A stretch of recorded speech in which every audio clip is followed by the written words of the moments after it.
চলতি বছর national standard পুরস্কারের জন্য মনোনীত হয়েছে। একটি বাহিনী হিসাবে এটি অবশ্যই আপনাদের জন্য অত্যন্ত গৌরবের। এই সাফল্যের জন্য আমি আবারও আপনাদেরকে জানাই আন্তরিক অভিনন্দন। যে কোনো প্রতিকূল পরিস্থিতিতেও আপনাদের ইস্পাত কঠিন দায়িত্ববোধ অবশ্যই প্রশংসনীয়।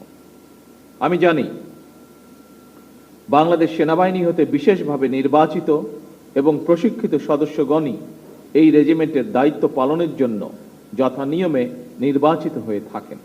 অর্থাৎ প্রেসিডেন্ট গার্ড রেজিমেন্ট সেনাবাহিনীর অধীনেই একটি বিশেষায়িত প্রতিষ্ঠান। সুতরাং পেশাদারিত্ব, আনুগত্য এবং শৃঙ্খলার সমন্বয়ে পিজিআর সদস্যগণ নিজেদের উপর অর্পিত দায়িত্ব যথারীতি পালন করবেন, এটি বিধিবদ্ধ নিয়ম। আপনাদের কার্যক্রমের মাধ্যমেই পিজিআরের দক্ষতা এবং একনিষ্ঠতাটা ফুটে উঠবে, এটি আমরা সকলে প্রত্যাশা করি। পিজিআর সদস্যগণ, আপনারা যেহেতু সবাই সেনাবাহিনীর বিভিন্ন পর্যায়ের কর্মকর্তা এবং সদস্য, ফলে আপনারাও সবাই বিশেষভাবে প্রশিক্ষিত, যা আপনাদের এই রেজিমেন্টকে আরো দক্ষ, আত্মবিশ্বাসী এবং গৌরবান্বিত করেছে বলে আমি দৃঢ়ভাবে বিশ্বাস করি। একটি দেশের সশস্ত্র বাহিনী দেশ এবং জনগণের সাহস এবং গৌরবের প্রতীক। 1971 সালের মহান মুক্তিযুদ্ধে সশস্ত্র বাহিনীর সাহসী ভূমিকা সেনাবাহিনীকে বাংলাদেশের গৌরবময় ইতিহাসের সঙ্গে অবিচ্ছিন্ন এবং অঙ্গাঙ্গিভাবে জড়িয়ে ফেলেছে। উপস্থিত গার্ডস সদস্যবৃন্দ, যে কোনো বাহিনীর সামনে প্রচলিত চ্যালেঞ্জের বাইরেও বর্তমানে আর্থসামাজিক, ভূ রাজনৈতিক পরিস্থিতি এবং তথ্য প্রযুক্তির অবাধ বিকাশের ফলে বহুমাত্রিক নিরাপত্তা চ্যালেঞ্জ তৈরি হয়েছে। সাইবার যুদ্ধ, ইলেকট্রনিক ওয়ারফেয়ার, ড্রোন যুদ্ধ কিংবা তথ্য যুদ্ধ, এসব নতুন নতুন ক্ষেত্রগুলো কোনোভাবেই উপেক্ষা করার সুযোগ নেই।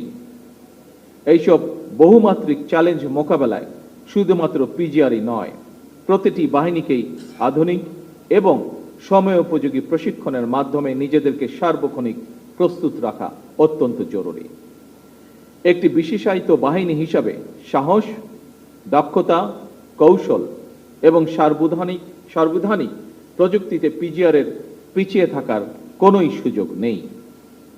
আমি কিছুদিন আগে এসএসএফ এর প্রতিষ্ঠা বার্ষিকীর অনুষ্ঠানে আমার একটি উপলব্ধির কথা শেয়ার করেছিলাম।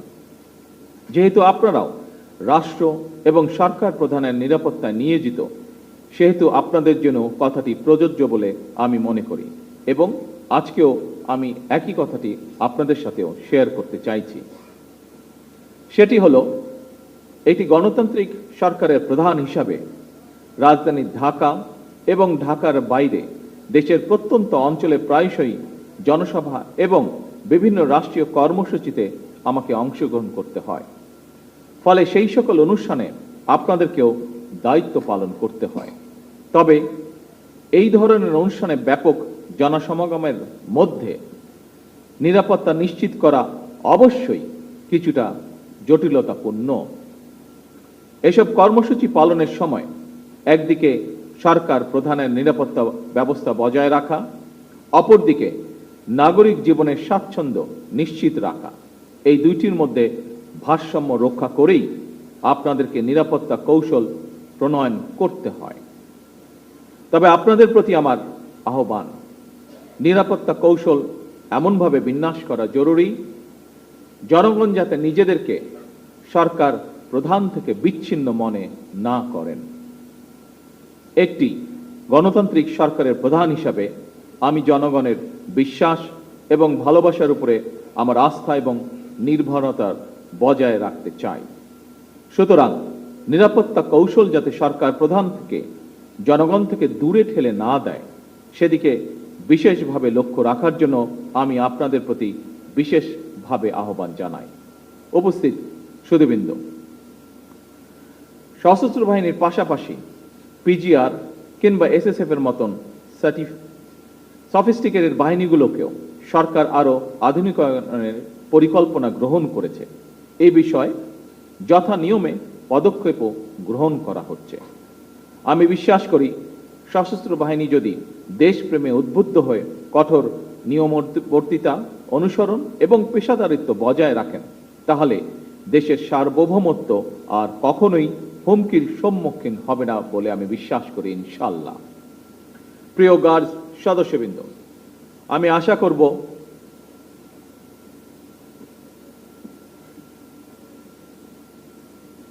পিজিআর এর মতন বিশেষায়িত বাহিনীর সর্বোচ্চ সফলতার জন্য আধুনিক নিরাপত্তা কৌশল এবং প্রযুক্তিগত দক্ষতা অর্জনের পাশাপাশি প্রতিটি সদস্যের সাহস, সততা, বিশ্বস্ততা, সর্বোচ্চ পেশাদারিত্ব, নিয়মবর্তিতা এবং সর্বোপরি চেইন অফ কমান্ড অনুসরণ, এই বিষয়গুলো কঠোরভাবে মেনে চলা অপরিহার্য। পরিশেষে পিজিআর এর গৌরবময় প্রতিষ্ঠা বার্ষিকের এই দিনে আমি আপনাদের সকলের সুস্বাস্থ্য, মঙ্গল এবং উত্তরোত্তর সমৃদ্ধি কামনা করে আমার বক্তব্য শেষ করছি। আল্লাহ আমাদের সকলের সহায় হন। আল্লাহ হাফেজ। বাংলাদেশ জিন্দাবাদ।